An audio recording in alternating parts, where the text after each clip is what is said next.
Plus de 2000 participants à cette 9e édition de Africa CEO Forum. Après la cérémonie d'ouverture, nos reporters ont tendu leur micro à certains d'entre eux. Regardez. Je remercie notre président, M. Philippe Labonne, qui nous a donné l'opportunité de participer à cet important événement. C'est le rendez-vous des grands majeurs de l'économie africaine.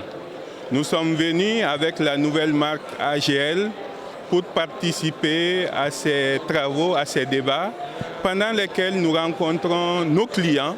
C'est l'occasion de les remercier, de nous mettre à leur disposition et d'écouter les grandes orientations des autorités. Nous avons noté aujourd'hui qu'on parle de champions d'Afrique, qu'on parle de transformation structurelle de l'Afrique, qu'on parle d'arrimage aux chaînes de valeur internationales, et nous avons compris une constante dans tous les discours, c'est la place essentielle de la logistique, et AGL est un acteur de la transformation logistique en Afrique.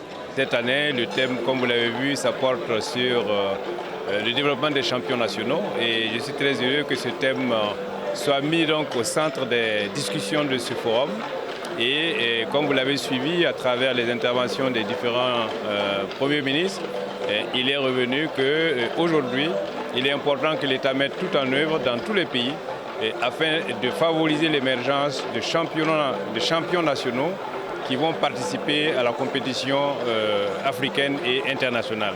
Au forum est quand même l'endroit où il faut y être, parce que c'est là où vous avez quand même toutes les informations sur les évolutions du monde actuel, notamment tout ce qui concerne l'Afrique en particulier.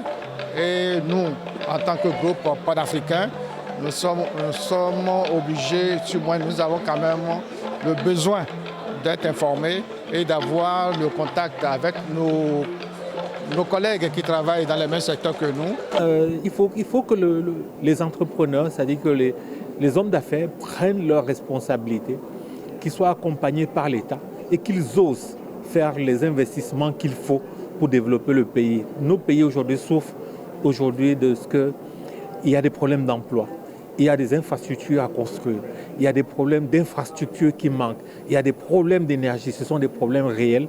Et pourtant, on a une classe qui continue de se développer. Il faut que les Africains prennent leurs responsabilités et qu'ils construisent leur continent.